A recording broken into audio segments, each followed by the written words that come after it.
मुसलमानों अगर जिहाद के लिए तैयार ना रहे तो फिर जिल्लत का सामना है। जिहाद के लिए तैयार हो, गज़वा इनके लिए तैयार हो। शम्मा जब उसने बुझना होता ना तो वो फड़फड़ाने लग जाती है। हिंदुस्तान वाले हो गए पागल, उनको ना भी सबक सिखाने का वक्त आ गया है। गज़वा हिंद जो है ना वो बहुत ज़्यादा करीब आ गया और अल्हम्दुलिल्लाह रब्बिल आलमीन वो उगले वो जितना दौड़ सकते हैं, जितना वहाँ पर मुसलमानों पर जुल्म कर सकते हैं कर लें। कि मुसलमानों जिहाद के लिए तैयार हो, गज़वा हिंद के लिए तैयार हो, और इसी तरह की काफ़ी सारी बकबक चकचक उन्होंने इस वीडियो में जो है मौजूद है। पाकिस्तान में हमें एक क्लिप कोशिश करेंगे आपको दिखाएं भी। मियां नवाज शरीफ साहब के सन इन लॉ हैं, उनके दामाद हैं, मरियम नवाज साहिबा के हस्बैंड हैं कैप्टन रिटायर्ड सफदर मोहम्मद सफदर अवान साहब।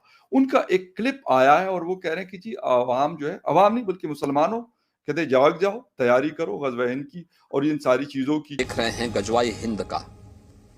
मैं बहुत स्पष्टता के साथ कह सकता हूं ये नया भारत है, और मैं इस बात को भी स्पष्टता के साथ कह सकता हूं गज़वा हिंद का सपना कयामत के दिन तक भी साकार नहीं होगा।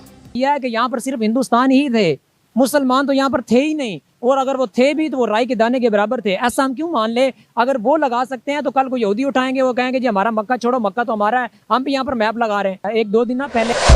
जय हिंद दोस्तों, मैं विजय और आप देख रहे हैं अभी इस रिएक्शन। तो दोस्तों आप सभी जानते हैं कि पाकिस्तान के लोग जो है वो हमेशा जज्बा, गज़वा हिंद और जिहाद इस तरह की बातें करते रहते हैं, और ख़ास करके इनको जो इनके मदरसे में जो उनके मुल्ला मौलाना होते हैं, ये बचपन से इनमें वो जज्बा और ये जो नफ़रत वाली बातें हैं वो सिखाते हैं, और जाहिर फिरा के ये यही बातें बकते हैं। और जो इनके मौलाना है वो तो जहर भरने का काम करती है, मगर इनके स्कूलों में भी जो दूसरे धर्म है उसके बारे में बहुत सारी बातें की है, और ये भी बताया कि दुनिया में एक दिन मुसलमानों का ही राज होगा। तो खैर ये तो बातें हो गई स्कूल और मदरसों की, मगर भाई यहाँ के जो लीडर्स हैं जो कि पढ़े लिखे हैं वो भी इन बातों का फ़ायदा उठाते हैं, क्योंकि उनको पता है कि पाकिस्तान की आवाम जो है वो बहुत जल्दी भूतिया बन जाती है, और इसी का फ़ायदा उठाने का काम वो करते हैं और अपनी आवाम में नफ़रत भरने का काम करते हैं। और हाल ही में ऐसा एक बयान आया है सामने, जो कि नवाज शरीफ के दामाद है मोहम्मद सफदर कैप्टन। तो इन्होंने, जो कि मरियम नवाज के हस्बैंड है, उन्होंने अभी एक बयान दिया है कि जिहाद के लिए तैयार रहो और गज़वा हिंद के लिए तैयार रहो। अभी 4 बार मुक्की इन लोगों ने खाई है, फिर भी इनकी अकल ठिकाने नहीं आई है। फिर भी ये लोगों को ये झूठा सपना दिखाते हैं अपने पॉलिटिकल फ़ायदों के लिए।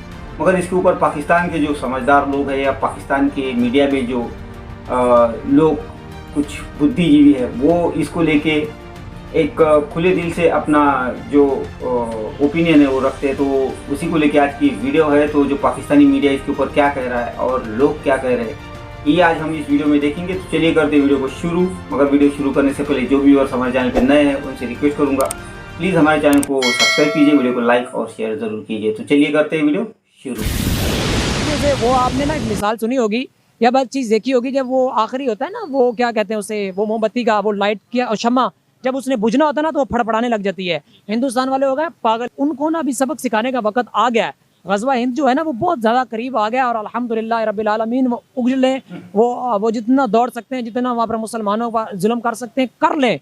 वक्त आने वाला अल्हम्दुलिल्लाह रब्बिल जो आलमीन। कंडीशन है, क्या गज़वा हिंद की हम बात करते भी अच्छे लगते हैं जो इससे बिल्कुल, नहीं अल्हम्दुलिल्लाह। देखें, अब आप इस पे जज्बाती ना हो जाइएगा मेहरबानी करके। नहीं। मतलब मेरी बात को वो कि हमारी कंडीशन, हमारे पास आटा नहीं है, हम जो नहीं है किबला, आटे की वजह से, तलवार की वजह से, बम की वजह से, गोली की वजह से, इन सब चीज़ों से ना कुरान पाक में हमें मना फरमा दिया है कि इन सब चीज़ों की वजह से आपने जंगें ना जीती जाती है और ना लड़ी जाती हैं। कुरान और इस्लाम का फलसफा ये है कि ताकत के साथ जंग नहीं लड़ी जाती, जंग अल्लाह और उसके रसूल के भरोसे लड़ी जाती है।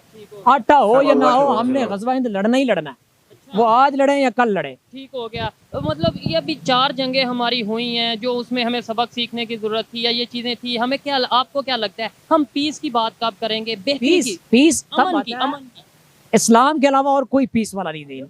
हाँ, पाकिस्तान की बात करते हैं ना, पाकिस्तान में तो इस्लामिक निजाम है कि नहीं? नहीं है। नहीं, इस्लामिक कंट्री है क्या? अल्हम्दुलिल्लाह। और लेकिन बात रही हिंदुस्तान की, हिंदुस्तान को हमने मजा चकाना है और उसको जमीन के अंदर लेटाना है। नहीं, मेरी वो बात मैप लगाएं या ना लगाएं, हम उनके नहीं, मैप नहीं, को नहीं। फाड़ देंगे इंशाल्लाह देखिए करीब। मेरी बात सुने, ये देखें यही बात अगर वहां से सुनी जाए लेट्स सपोज, तो उनके अंदर नफरत बढ़ेगी, गुस्सा बढ़ेगा या मोहब्बत? अब बड़े हाँ, वो बड़े नफरत बड़े मियां नवाज शरीफ साहब के सन इन लॉ हैं, उनके दामाद हैं, मरियम नवाज साहिबा के हस्बैंड है कैप्टन रिटायर्ड सफदर मोहम्मद सफदर अवान साहब। उनका एक क्लिप आया है और वो कह रहे हैं कि जी अवाम जो है, अवाम नहीं बल्कि मुसलमानों, कहते जाग जाओ, तैयारी करो गज़वा हिंद की और इन सारी चीजों अब मैंने भी ये क्लिप देखा है और पता नहीं इसका कोई पीछे इलेक्शन का कोई गिमिक लगता है मुझे, क्योंकि पीएमएलएन का वहां पे नॉर्थ वेस्ट फ्रंटियर में तो कोई बेस है नहीं, जी जैसे कि मुझे पता है। हो जी सकता है ये कैलकुलेशन हो कि किसी तरीके से हम यहाँ पे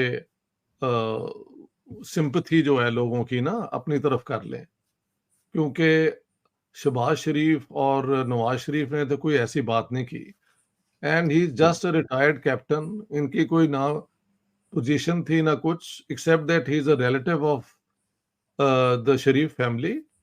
तो उसको अव्वल तो पहले इतनी इम्पोर्टेंस नहीं देनी चाहिए, लेकिन इस किस्म की बातें जो है ना वो इररिस्पॉन्सिबल है, लेकिन वो पाकिस्तान में होती रहती हैं। गज़वा हिंद करने के लिए कैसे, मतलब डूइंग व्हाट, जो कि पहले नहीं ट्राई हो चुका। 4 जंगें आप इंडिया के साथ कर चुके हैं ना, जी तो अब कैप्टन सफदर अवान की क़यादत में ये कामयाब हो जाएंगे या कैसे, मुझे कुछ समझ नहीं आई इनकी। तो इसे कहते हैं डेमागोगरी। This is डेमागोगी।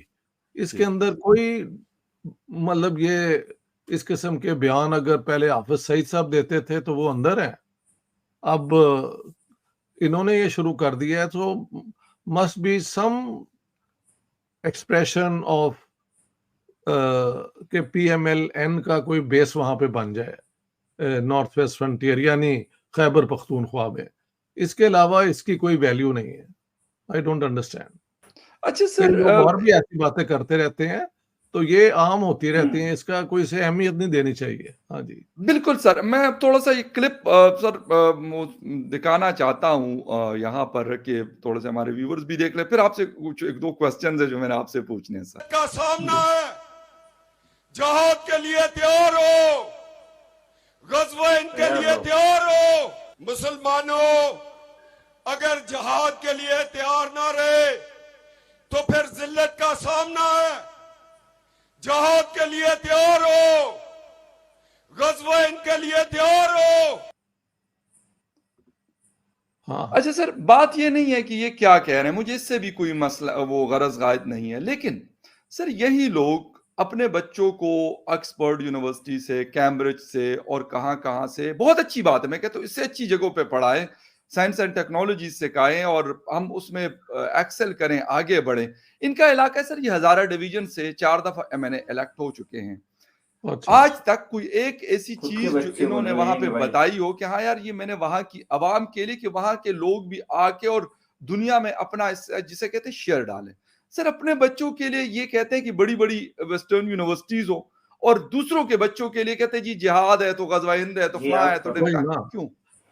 ये एक टूटा हुआ रिकॉर्ड है जो बहुत चल चुका है पाकिस्तान में, टूटा हुआ और रिकॉर्ड। शायद सफदर अवान साहब के पास कोई और ठोस बात करने को नहीं है कि भी हम अगर हुकूमत में आएंगे तो यूनिवर्सिटीज बनाएंगे, ये करेंगे, लेकिन वो समझते हैं कि ये एक पॉपुलिस्ट स्लोगन है, तो शायद इसकी बुनियाद पे कुछ उन लोगों का ब्रेक थ्रू हो जाए। थे कि मुसलमानों जिहाद के लिए तैयार हो, गज़वा हिंद के लिए तैयार हो, और इसी तरह की काफ़ी सारी बकबक चकचक उन्होंने इस वीडियो में जो है मौजूद है, जो उन्होंने बात की एक पॉलिटिकल रैली में। और उनका ये भी कहना था कि जी फ़लस्तीन के बारे में भी वो काफ़ी फ़िक्रमंद हैं, और उनका ख्याल है कि जो पाकिस्तान के पास जो एटम बम है, आपको पता है ना, पाव के तो अलग हैं, एक बड़ा एटम बम भी है। जी हाँ, बिल्कुल। तो उनका कहना था कि वो एटम बम सिर्फ पाकिस्तान का नहीं है, वो पूरे जितनी इस्लामिक कंट्रीज हैं उन सबका है। मतलब ये कि जो चाहे आके किसी के सर पे मार के फोड़ ले, ये शायद कैप्टन सफदर कहना चाह रहे थे। और उनका यही कहना था कि वो इस्लामिक बम है, और वो सिर्फ और सिर्फ पाकिस्तान का नहीं है, बल्कि जितनी इस्लामिक कंट्री हैं उन सब के लिए एटम बम जो है वो पाकिस्तान के पास मौजूद है। और इसी किस्म की फजूल की बातें वो अपनी इस रैली में करते दिखाई दिए। अब ना कोई उन्हें रोक रहा है, ना कोई उन्हें टोक रहा है, ना कोई समझाने की कोशिश कर रहा है, और वो इसी किस्म की ओंगी बोंगी बातें जैसे हमारे यहाँ बोली जाती हैं कि वो कहते चले। दोस्तों ये थी आज की वीडियो। और अभी जो वो मौलाना कह रहा था कि जो शमा है वो जैसी लपलप करती है वैसी इंडिया की हालत हो गई, तो भाई मौलाना हालत तो आपकी पतली हो गई है। इंडिया तो दिन ब दिन कहाँ जा रहा है ये पूरी दुनिया देख रही है, आपके लोग भी देख रहे हैं, मगर आप किस नज़र से देख रहे हो ये समझ में नहीं आ रहा। वो जो शमा ऐसी लपलप करती है ना, वो हाल पाकिस्तान की हो चुकी है।